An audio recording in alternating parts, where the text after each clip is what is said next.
name's Corey and I play drums till death do us party. I'm Raymond and I play bass. My name's Matt Lamb and I'm lead guitarist in Till Death Do Us Party.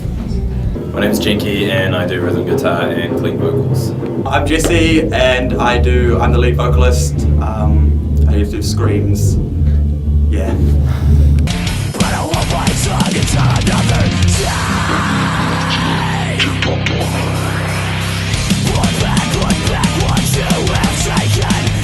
Smashing onto the local music scene in mid-2011, Till Death Do Us Party have already made a huge impact with their intense live shows, and with their unique mix of hardcore and electronica, creating an undeniably loyal fan base. Till Death Do Us Party formed at the start of 2011. It was originally Jenky, Matt and Ray had started a band which was originally going to be called Super Saiyan Dance Party.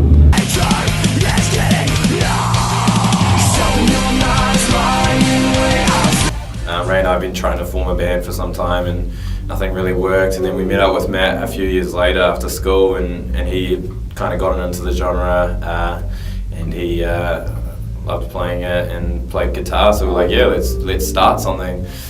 So we got together and he found a rock shop forum. He was on a rock shop forum, and he found an advert for a guy looking for a band, and that was Corey, and it was 3 years old. So in high hopes, we emailed him to see if he still wanted to jam. He was keen, so we all met up in Warkworth and then had a jam. Corey knew me and I wasn't in the band at that time, but I was really keen to start. And they got me along for an audition, and at first I think they weren't too keen on me, but Corey fought for me and said he wasn't going to join the band unless I was in the band, so pretty much I'm in the band because of Corey.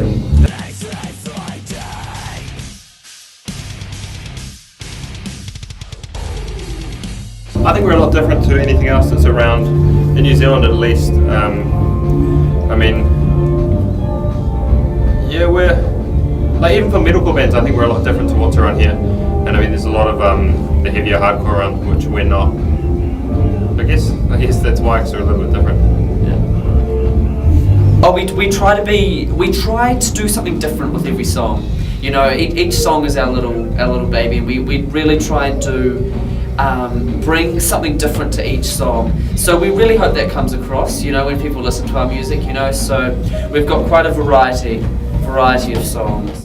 As well as it being heavy, it's also, like quite fun and quite partying. That's the kind of like, the image that we go for is, we have a lot of fun. We write the music we love to write, and it still like caters to people who don't listen to the genre.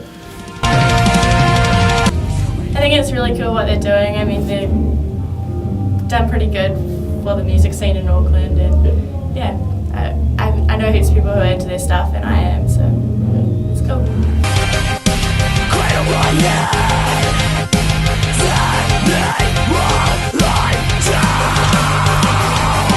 The best experience was A Day to Remember. Opening for A Day to Remember with the big crowd, that was wicked. Playing in front of about 1,200 people at Logan Campbell Centre, opening up for A Day to Remember.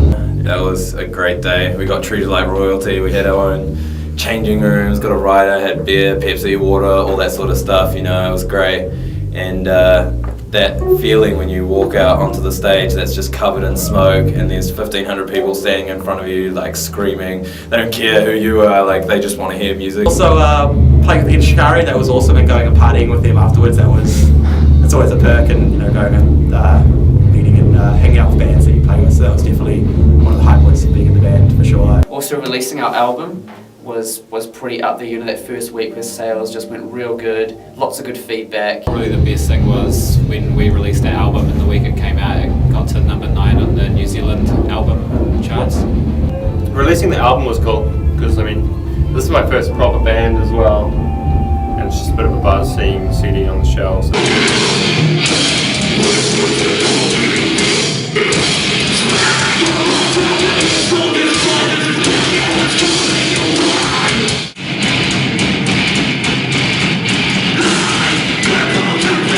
I started playing guitar about 4 years ago. Originally I played saxophone for about 10 years, and then I played bass for about a year, and a friend of mine, he called me up and said, hey, you want to be in my band? And I was like, yeah, sure. He's like, you play bass, right? And I was like, yeah. And he's like, well, you're the new guitarist. And so I was like, oh, okay. He's like, it's pretty much the same thing. They're both like this, you know, they have strings on them, so you'll get it. So went out and bought a guitar, and then the rest is really history.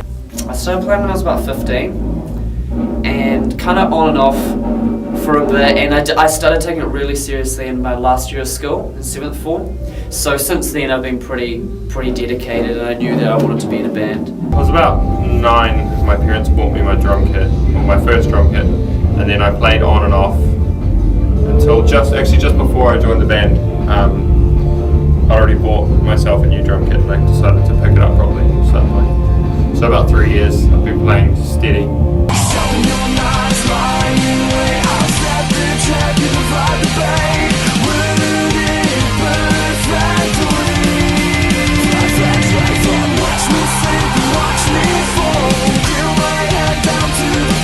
We're going into a bit of a hiatus where we're just writing, so we've got our second release in the horizons. Hopefully by the end of the year we'll have that done. We've got 5 or 6 songs towards it, so another 5 or so songs to go. We want to go to Australia, tour over there. We're looking at England as well.